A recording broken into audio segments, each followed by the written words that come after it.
హల్లెలూయా. దేవునికి మహిమ ఘనత ప్రభావములు కలుగునగాక.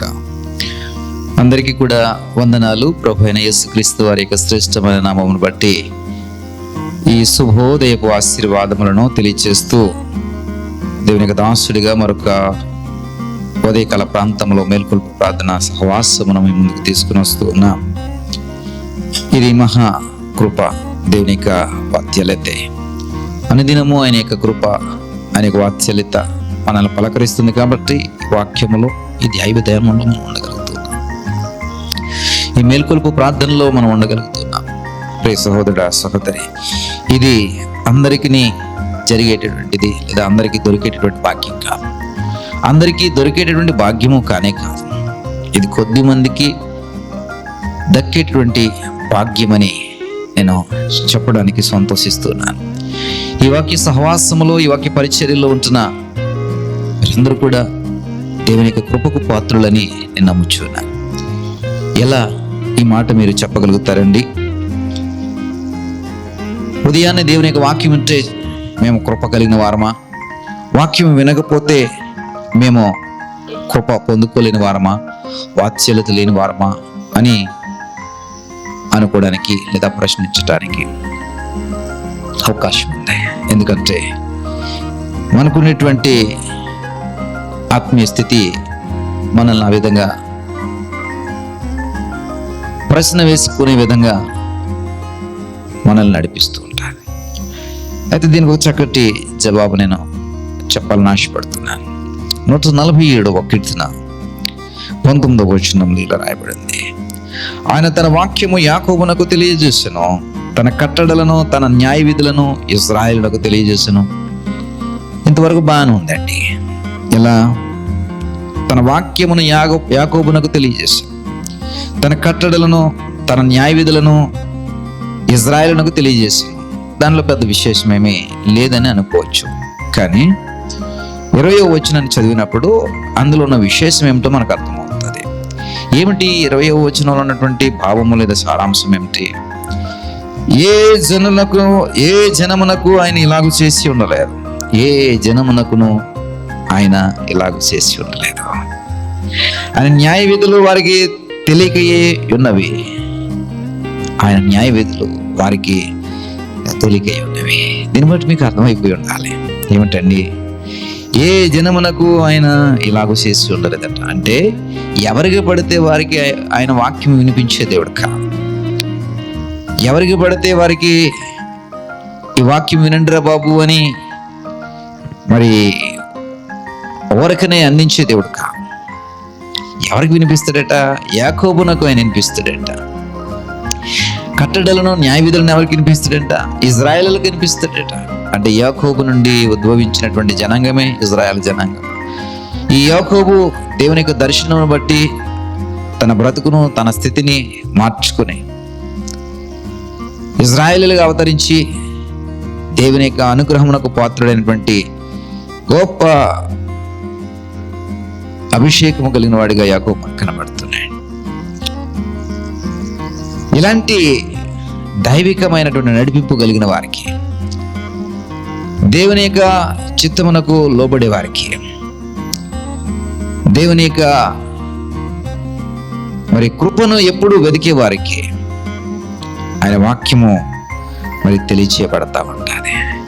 ఎవరికి పడితే వారికి ఈ వాక్యం తెలియజేయబడతలేదు. నీకు తెలియజేయబడుతుంది అంటే నీవు దేవుని యొక్క కృపను పొందుకున్నావు. యాకోబు మాదిరి దేవుని యొక్క కృపనికి ఇవ్వబడింది. యాకోబుకి ఏదైతే వాత్సల్యత ఇవ్వబడింది అదే వాత్సల్యత నీకు ఇవ్వబడింది. కాబట్టి దేవుని యొక్క వాక్యమునికి తెలియచేయబడుతుంది. నీవు వాక్యమును వినలేకపోతున్నావు, వాక్యమును గ్రహించలేకపోతున్నావు, వాక్యం మీద మనసు నిలపలేకపోతున్నావు, వాక్యమును అశ్రద్ధ చేస్తున్నావు, వాక్యమునకు విధేయత చూపించలేకపోతున్నావు, వాక్యమును వినడానికి నీ చెవులు సహకరించలేకపోతూ ఉన్నాయండి. దేవుడు నీకు వాక్యం వినిపించాలని ఆయన ఆశపడతలేదు. ఎందుకంటే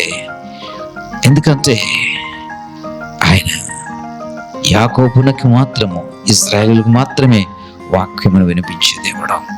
అంటే ఆయన స్వరమునకు విధేయత చూపించే వారికి మాత్రమే, ఆయనతో పెనుగులాడే స్వభావం కలిగిన వారికి మాత్రమే, ఆయనతో ఆ అనుబంధాన్ని, ఆయనతో ఆ రిలేషన్షిప్ని, ఆయనతో ఓ చక్కటి సత్సంబంధాలను కలిగి ఉన్న వారికి మాత్రమే ఆయన వాక్యమును ఆయన వినిపిస్తాడు. మీరు చూడండి, ఎవరికైనా ఏదైనా మాట చెప్పాలి అంటే మీ మాటకు ఎవరైతే విలువిస్తారో వారికి చెప్పడానికి ఇష్టపడతాం. ఎవరైతే మాటను వినరో, ఎవరైతే పెడచెవిన పెడతారో, ఎవరైతే నిర్లక్ష్యంగా ఉంటారో, ఎవరైతే మాటను పట్టించుకోరో వారికి నువ్వు ఏ మాట చెప్పాలని ఆశపడవు. నీ మనసు ప్రేరేపించదు. ఎందుకంటే వాడికి మాట చెప్పిన వ్యర్థమని నువ్వు నిర్ధారించుకుంటావు కాబట్టి. వాడికి ఏ మాట చెప్పినా చేయడు కాబట్టి, వాడికి చెప్పి అనవసరమని నువ్వు భావిస్తావు కాబట్టి. ప్రియ సహోదరుడా, వారికి ఏ మాట నువ్వు చెప్పవు, ఏ పని వాడికి చెప్పవు.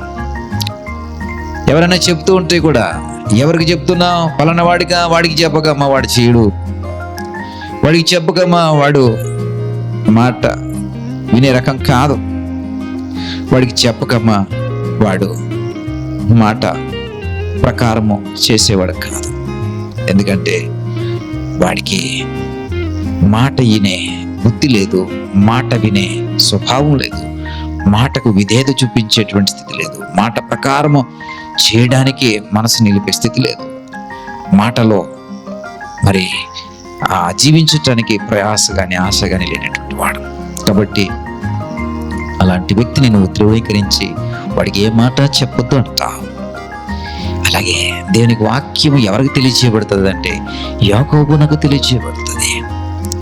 అంటే ఎవరైతే యాకోబు మాదిరి ఆసక్తిని కనుగొరుస్తారో, ఇది దేవుని యొక్క మందిర స్థలమే కానీ మరొకటి కాదని ఎవరైతే గుర్తిస్తారో, ఇది దేవుని యొక్క సన్నిధి తప్ప మరొకటి కాదని ఎవరైతే వణుకుతారో, విధేయత చూపిస్తారో వారికి మాత్రమే ఆయన వాక్యమును వినిపిస్తాడు. ఏ జనమునకు ఆయన ఇలాగ చేసి ఉండలేదు అంటే ఆయన మాటకు విధేయత చూపిన వారికి తప్ప ఏ జనమునకు కూడా ఆయన వాక్యం వినిపించడం.